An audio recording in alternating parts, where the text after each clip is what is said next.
DS judicial academy Prayagraj Allahabad सभी छात्रों का स्वागत करती है। Higher judicial services Uttar Pradesh और उत्तर प्रदेश न्यायिक सेवा की जो अगली 243 वैकेंसी प्रकाशित होने वाली है, उसके लिए एक महत्वपूर्ण विषय उत्तर प्रदेश जोत चकबंदी अधिनियम 1953, UP consolidation of holding act 1953 पर हम आपको इंट्रोडक्टरी क्लास देने जा रहे हैं।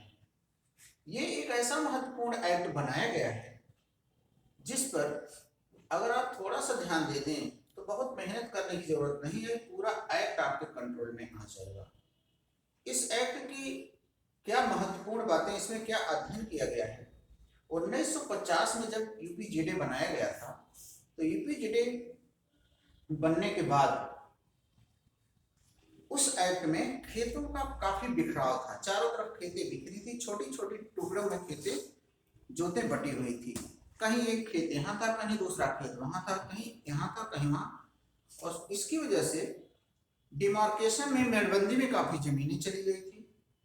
साथ ही साथ मेड़बंदी को लेकर विवाद था, दूर दूर खेती होने की वजह से सिंचाई की दिक्कत होती थी। इसीलिए इस एक्ट को बनाया गया। इस एक्ट में कई सारे खेतों को एक मिलाया जाता है, पूरे एरिया को सबको एक में मिला दिया जाता है। मिलाने के बाद अलग अलग भागों में उनके चकों के टुकड़ों में बांट दिया जाता है। तो चकबंदी क्या होती है? चकबंदी का मतलब यह है कि एक यूनिट के अंतर्गत, पूरा जिले के उस भाग के अंतर्गत जितनी भी लैंड रहती है किसी गांव की, सारी गांव की लैंड एक जगह कर ली जाती है। फिर प्लॉट नंबर पर उनको प्लॉट दे दिया जाता है, जहां पर उनका प्लॉट नंबर रहता है वहीं दे दिया जाता है। अगर प्लॉट नंबर उनका नहीं रहता है तो फिर उड़ान चक उनको दे दिए जाते हैं। तो आइए हम महत्वपूर्ण सबसे पहले आपको बता दें कि चकबंदी से संबंधित अगर कोई विवाद होता है, इन विवादों को हल करने के लिए कौन कौन से कोर्ट आपके पास हैं। तो अगर चकबंदी सारे चकबंदी अधिकारी करते हैं तो उनमें निश्चित है विवाद भी होगा। तो जब उनका विवाद उनके बीच में होगा, ऐसी दशा में चकबंदी न्यायालय होते हैं।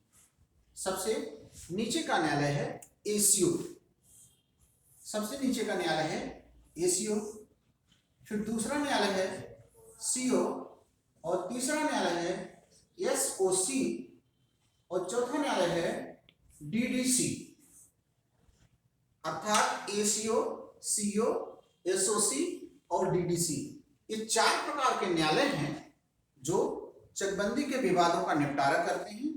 और इनके बाद अगर आप दुखी हैं इससे तो फिर कॉन्स्टिट्यूशनल कोर्ट, हाई कोर्ट है, जो अपने रिट अधिकारिता का प्रयोग करते हुए इस मामले का विनिश्चय करती है। तो एसीओ सबसे छोटा न्यायालय है। एसीओ साहब का काम क्या है? एसीओ के नीचे चकबंदी लेखपाल होते हैं।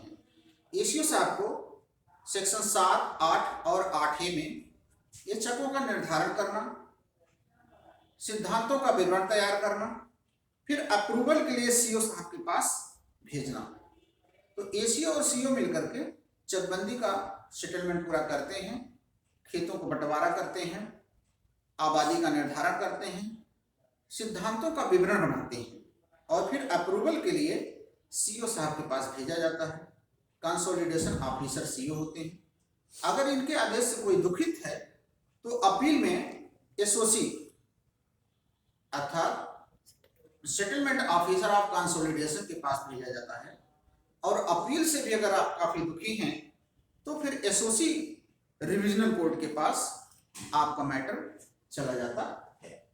तो सबसे छोटी court ACO, CO, SOC, DDC, फिर हाई कोर्ट में आपका मैटर जाता है।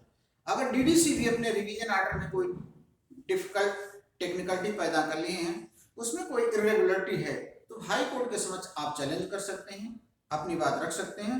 हाई कोर्ट 226 आर्टिकल में उसकी सुनवाई करके फैसला ले सकता है। तो संक्षेप में हम आपको चकबंदी न्यायालय का आज बातें बता रहे हैं। हम आपके अगली वीडियो में बताएंगे कि which kinds of the land is not covered under consolidation act, किनकी चकबंदी नहीं होगी और चकबंदी के लिए प्रक्रिया शुरू कैसे की जाती है उसकी बात बताएंगे। सभी छात्रों को बहुत बहुत धन्यवाद।